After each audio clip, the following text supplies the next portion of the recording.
আসসালামু আলাইকুম। আশা করছি আপনারা সবাই আল্লাহর রহমতে ভালো আছেন। আমিও আলহামদুলিল্লাহ আমার পরিবারের সাথে আমার আব্বাকে নিয়ে ভালো আছি। আমার জীবনের ডায়েরি নতুন আরেকটি পাতায় আপনাদের সবাইকে স্বাগতম। আশা করছি পুরো ভিডিওটি স্কিপ না করে আমার সাথে থেকে এনজয় করবেন।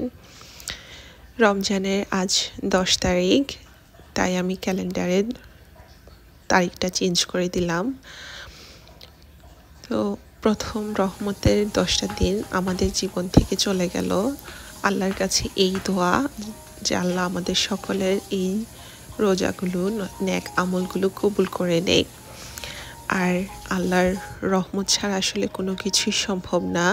সবারকে আল্লাহ রহমত দান করুন, আর আল্লাহর রহমত দিয়ে আল্লাহ আমাদের জীবনের দুঃখ কষ্টগুলোকে সব দূর করে নিয়ে যাক। এই আল্লাহর কাছে আমাদের একমাত্র চাওয়া পাওয়া। তো এই তো সকাল সকালে আমি আমার আব্বাকে সুন্দর করে রেডি করে বসিয়ে দিয়েছি। আজকে একটু বেশি করেই ইফতার তৈরি করব, যেহেতু আমার আপি দেশে গিয়েছে। তো আজকে আমার মামাদের জন্য আমি ইফতার তৈরি করে নিয়ে যাব। তো প্রথমেই সমোসা তৈরি করার জন্য আমি এখানে বিফ কিমা নিয়ে নিয়েছি, সাথে অল্প অল্প করে সব ধরনের মশলা দিয়ে দিব। প্রথমেই দিয়ে দিলাম মরিচের গুঁড়ো আমি স্বাদ মতো দিয়ে দিয়েছি। তারপর দিয়ে দিলাম হলুদের গুঁড়ো, এতে করে কালারটা অনেক সুন্দর আসে। আমি আসলে এখনও চুলায় বসাই নেই, চুলায় বসানোর আগেই সব মশলা দিয়ে দিচ্ছি। জিরা গুঁড়ো, এটা আমার আম্মুর ঘরে তৈরি করা টালা জিরা গুঁড়ো। জিরাটা জাস্ট ভেজে গুঁড়ো করে নেওয়া হয়েছে গ্রাইন্ডারে। তো সেখান থেকে কিছুটা এত সুন্দর একটা স্মেল। আর দিয়ে দিচ্ছি সামান্য পরিমাণে ধনে গুঁড়ো। সব মশলাই আমি এখানে অল্প অল্প করে দিচ্ছি। আর আমি আসলে সেরকম পাকা রাঁধুনিও না, আমি যেভাবে তৈরি করি সেটাই আপনাদের সাথে শেয়ার করা। তো এখানে আমি যেহেতু আমার কাছে স্টেকের মশলা ছিল, তো ওইখান থেকে আমি কিছুটা মশলা দিয়ে দিচ্ছি, তাতে করে আসলে কিমাটা খেতে অনেক বেশি ভালো লাগে। আর স্টেক মশলাটার মধ্যে আসলে সল্ট এনাফ থাকে, তাই এক্সট্রা কোনো সল্ট দেওয়ার প্রয়োজন হবে না। তো আমি একটু বেশি করেই দিলাম, যাতে আর যেহেতু স্টেকের মশলাটা আসলে একটু বড় বড় টুকরা করা, একেবারে ফাইন পেস্ট পাউডার না, তাই যখন মুখে পড়ে সেগুলি খুব ভালো লাগে। আর একটু কালার হওয়ার জন্য আমি এখানে দিয়ে দিচ্ছি স্মোক পাপরিকা পাউডার, তাতে করে রঙটা আসলে অনেক সুন্দর আসবে। তো সব কিছু একসাথে নিয়ে আমি আর অল্প করে দিয়ে দিচ্ছি গরম মশলা গুঁড়ো, কারণ এই ধরনের খাবারগুলো আসলে গরম মশলা গুঁড়ো ছাড়া একেবারেই জমে না। আর এটা আমার আম্মুর নিজের হাতে তৈরি করা। যখন গরম মশলার গুঁড়োটা দিচ্ছিলাম এত সুন্দর গন্ধ পাচ্ছিলাম, খুবই সুন্দর একটা ফ্লেভার পাচ্ছিলাম। তো এই তো সব কিছু দিয়ে চুলায় বসিয়ে দিলাম। এখন আমি ভালো করে নেড়ে চেড়ে কিমাটার সাথে সব মশলাগুলো সুন্দর করে মেখে নিব। এখানে আমি কোনো পানি বা ঝোল টোল কিছু ইউজ করব না, কিমাটা আসলে তেলের মধ্যেই সুন্দর করে ফ্রাই হয়ে যাবে। আর যেহেতু আমি কিমাটা ধুয়ে নিয়েছি, সেজন্য কিছুটা পানি কিমাটার মধ্যেও ছিল, তো ওই পানিটাতেই কিমাটা সুন্দর করে সিদ্ধ হয়ে যাবে। তো কিমাটা হতে হতে আমি এই পাশে চলে আসলাম কিছু স্প্রিং রোল তৈরি করে নেওয়ার জন্য। তো স্প্রিং রোলের রেসিপি আমি আগেও শেয়ার করেছি, তো কেউ যদি ওই ভিডিওটা মিস করে থাকে আমি লিঙ্কটা ডেসক্রিপশন বক্সে দিয়ে দিব, আপনারা ওই ভিডিওটা দেখে আসতে পারেন, তাতে করে কিছুটা আইডিয়া হবে। যদিও খুব বেশি পাকা রাঁধুনি আমি না, কিন্তু আমি যেভাবে তৈরি করি সেভাবে যদি কেউ তৈরি করতে চায় একটু হলেও সুবিধা হবে, আর একটু আইডিয়া নেওয়া যাবে। তো এই তো স্প্রিং রোলের শীটটা বিছিয়ে আমি আমার পছন্দ মতো সবজির পুর, ভেজিটেবল দিয়ে আমি যে পুরটা তৈরি করে রেখেছিলাম সেই পুরটা দিয়ে আমি রোলগুলি তৈরি করে নিচ্ছি। আমি অনেক বেশি ফ্রোজেন ইফতার তৈরি করি না, খুব করেই আমি তৈরি করি, কারণ আমার আব্বু ফ্রোজেন ইফতারটা পছন্দ করে না। তাই অল্প অল্প করে তৈরি করে রাখি, যাতে করে যেদিন আমি না থাকবো বা করতে না পারবো সেদিন যাতে একটু ইফতার রেডি করে নেওয়া যায় তাড়াতাড়ি। স্পেশালি যেদিন জব থাকে সেদিন আসলে যাতে ইফতারটা তাড়াতাড়ি রেডি করা যায় তাই তৈরি করা। আর তৈরি করে নিচ্ছি আলুর চপ। তো এখানে আমি ক্রাস্ট চিলি দিয়ে দিলাম, তারপরে দিয়ে দিলাম চাট মশলা, আর এখানে আমি বেরেস্তা দিয়ে নিয়েছি। আর যেটা না হলেই না সেটা হচ্ছে লবণ। তো আমি এখানে লবণও দিয়ে দিচ্ছি। আসলে চাট মশলাটা আমার আম্মুর নিজের হাতে তৈরি করা, সেজন্য চাট মশলার মধ্যে আসলে কোনো এক্সট্রা লবণ ইউজ করা হয়নি। তো আমি এখানে ডিম সিদ্ধ করে সেটা অর্ধেক করে নিয়েছি। তো ডিমটার উপর আমি কিছুটা ব্ল্যাক পেপার আর সল্ট দিয়ে নেব, তাতে করে খেতে আসলে অনেক বেশি ভালো লাগে। ডিমটা যখন কামড়ে পড়ে তখন খুব ভালো লাগে খেতে। তো এই তো সব কিছু মিশিয়ে আমি হাতেই মাখিয়ে নিচ্ছি। এখানে আমি কোনো ধরনের কাঁচা জিনিস ইউজ করব না, যেহেতু ভিতরে থাকবে আলুর পুরটা। আমি এটা আসলে ব্রেড ক্রাম্বসে গড়িয়ে নিব। তো এই তো এক এক করে আমি ডিম চপগুলি তৈরি করে নিচ্ছি। আর এই ডিম চপগুলো একটু চেপে চেপে দিলাম। আর আমি খুব অল্প পরিমাণেই আলুর পুরটা ইউজ করছি, কারণ ডিমের ভাগটা বেশি থাকলে এটা খেতে আসলে বেশি ভালো হয়। আর সেজন্য আমি খুবই ছোট ছোট করে ডিমের শেপ করে, ওভাল শেপ করে প্রতিটা চপ তৈরি করে নিলাম। তারপর চপগুলো আসলে আগে ব্রেড ক্রামে একটু গড়িয়ে নিচ্ছি, তাতে করে ডিমটা কোট করতে আসলে অনেক বেশি সুবিধা হয়। তারপর ডিমের মধ্যে একটু ভিজিয়ে নিচ্ছি, ডিম মাখিয়ে তারপর আবার কোট করব, এতে করে ডাবল কোট হয়ে যাবে। আর খেতে আলুর চপগুলো আসলে খুব বেশি মজা হবে। তো আমার তৈরি করা ইফতারগুলি আসলে সবাই অনেক বেশি পছন্দ করে আমার ফ্যামিলিতে। তো কারো যদি একটু হলেও ভালো লাগে তাহলে এভাবে তৈরি করে দেখতে পারেন। আশা করছি আপনাদের কাছে ভালো লাগবে আপনারা। আর খুব সহজভাবেই আমি খাবারগুলো তৈরি করার চেষ্টা করি। তো এরকম করে আমি প্রতিটা আলুর চপ তৈরি করে রেখে দিলাম। তারপর চলে এর মাঝে আমার কিমাটাও হয়ে গিয়েছে। কিমাটা হয়ে যাওয়ার পর আমি একটু ঠান্ডা করে নিয়েছি।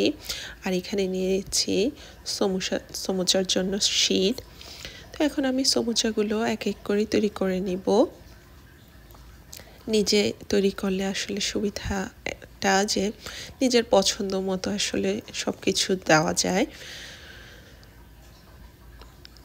তা না হলে আসলে এক একজনের পছন্দটা এক এক রকম। তো আমি এখানে সমুচা ভাজ করাটা আসলে এমন কোনো কঠিন কাজ না, এটা মোটামুটি আমরা সবাই জানি ত্রিভুজ আকৃতির হয়। তো আমি প্রথমে একটা কোণ তৈরি করে নিলাম, তারপর সেই পকেটটার মধ্যে এখন আমি আমার পছন্দ মতো পুর ভরে নিব। তো ঘরে তৈরি করলে এটাই সুবিধা, আমি আমার ইচ্ছা মতো যতটা ভালো লাগে ততটা পুর এখানে দিয়ে নিতে পারবো। তা না, আমার কাছে শীত বেশি করে পুর দিয়ে খেতেই ভালো লাগে, তাতে করে সমুচার টেস্টটা পাওয়া যায়। কিনা সমুচাটাতে যেটা পাওয়া যায় না, আসলে কিনা সমুচাটার মধ্যে পুরের ভাগটা অনেক কম থাকে, আর পুরের মধ্যে দেখা যায় সমুচার শীটও তারা গুঁড়ো করে দেয়। তো ওটা আমার কাছে খেতে খুব বেশি ভালো লাগে না।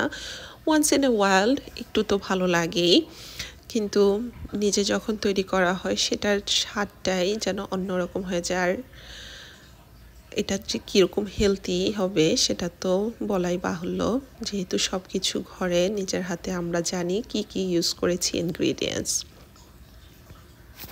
তুমি ঘুমো করবা না? আজকে কি একটু ঘুমো করবা না? তুমি এভাবেই থাকবা? মুখ থেকে হাত সরাও।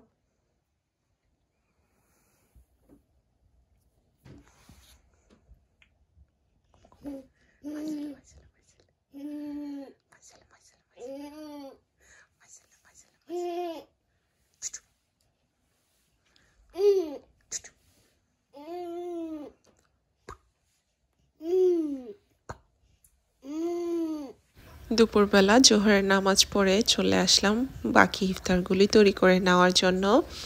তো এখানে চিকেনটা আমি সিদ্ধ করে নিয়েছি খুব সামান্য পরিমাণে আদা বাটা, রসুন বাটা আর লবণ দিয়ে, তাছাড়া আর কোনো কিছু ইউজ করা হয়নি। এখন আমি চিকেনটা একটু শ্রেড করে নেব। তো এত বেশি গরম ছিল আর ইফতারেরও সময় হয়ে যাচ্ছে, সব কিছু তৈরি না করলে করা যাবে না। তো আমি গরম গরমই আসলে শ্রেড করে নিচ্ছি, সাথে একটা ফর্ক নিয়ে নিয়েছি, তাতে করে সুবিধা হবে।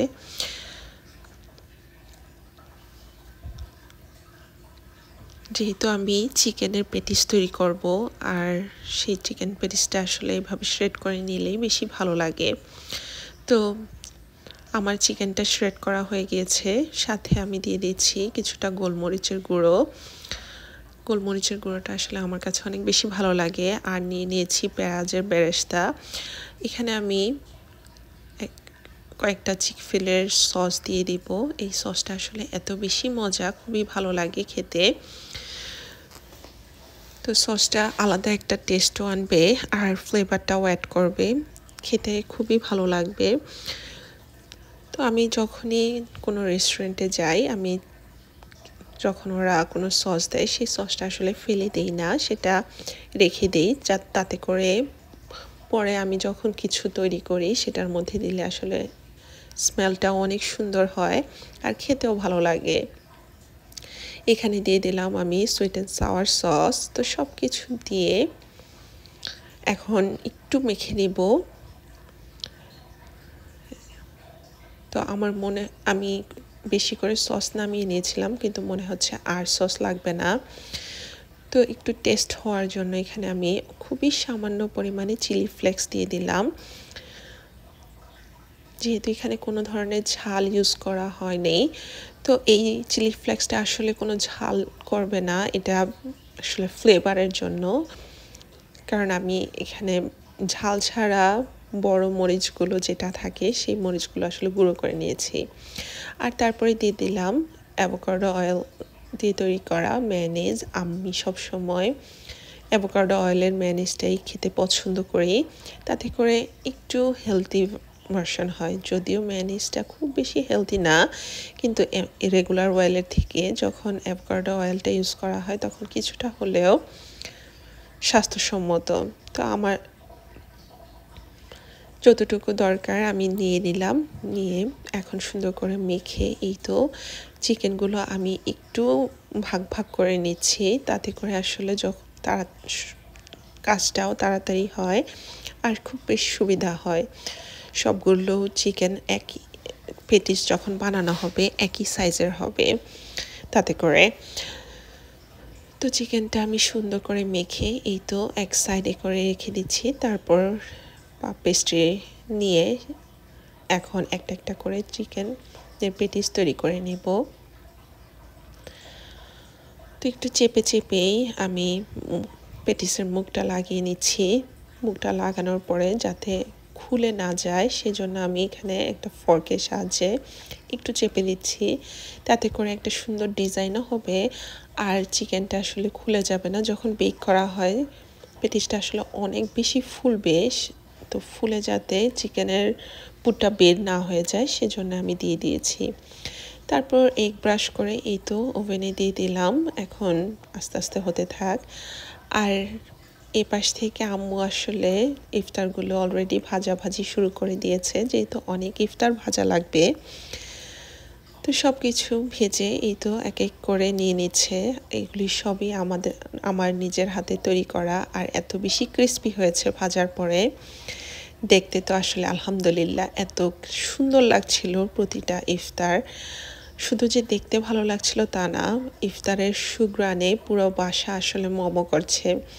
আর আজকে যেহেতু বাহিরের ওয়েদারটা এত বেশি নাইস ছিল, খুব সুন্দর রোদ উঠেছে, যদিও ঠান্ডা, তারপরেও আলহামদুলিল্লাহ রোদটা দেখে খুব বেশি ভালো লাগছিল।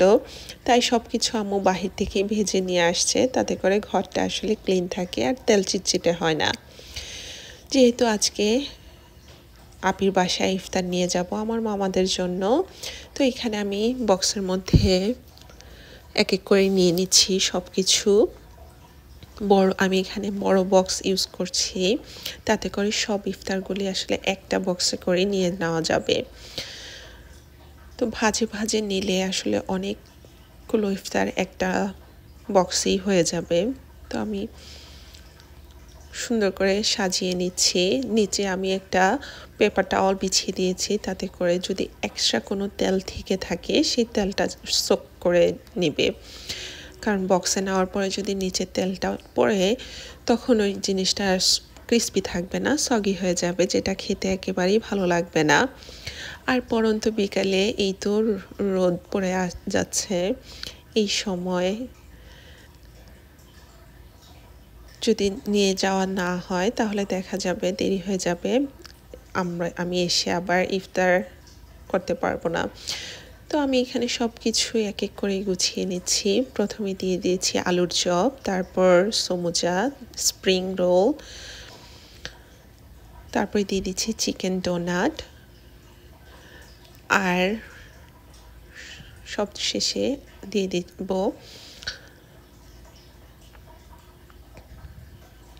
পেঁয়াজু।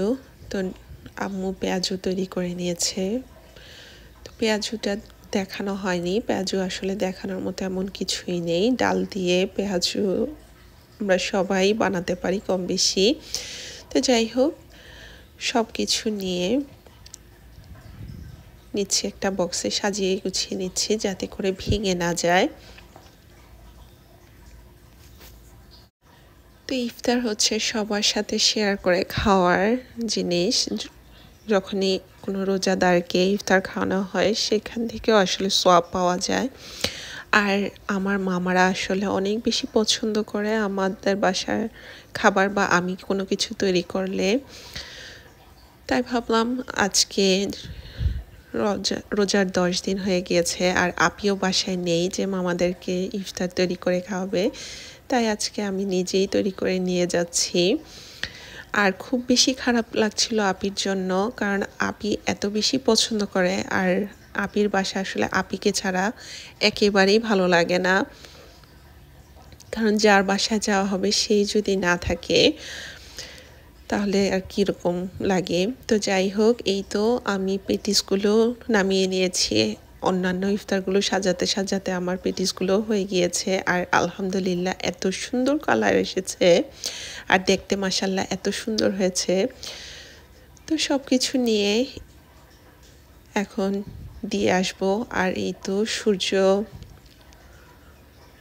পড়ন্ত বিকালে পড়ে গিয়েছে, আর আলহামদুলিল্লাহ বাহিরটা এত সুন্দর।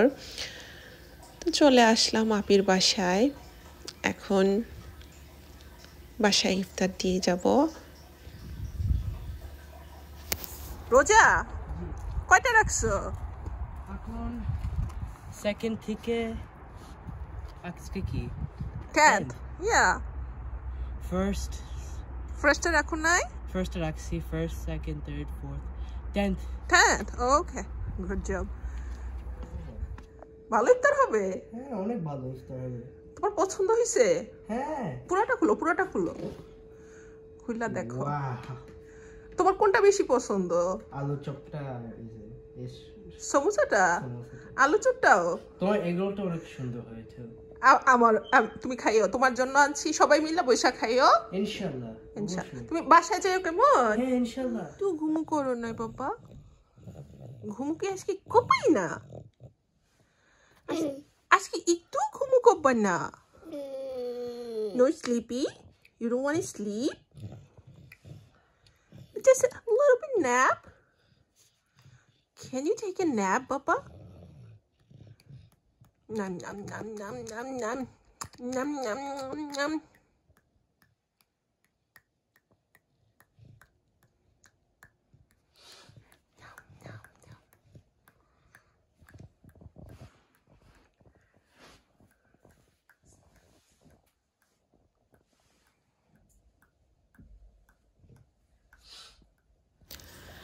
ইফতার করে মাগরিবের নামাজ পড়ার পর আমি এখানে ইনফ্লেটেবলটা যেটা এনেছিলাম সেটাও অন করে দিলাম। সন্ধ্যার সময় আসলে এটা অন করাটা মনে থাকে না, তাই ভাবলাম আজকে অন করে দিই, একটু দেখতে ভালো লাগবে। আর এই তো সন্ধ্যা হয়ে আসছে। তো আজ এই পর্যন্তই।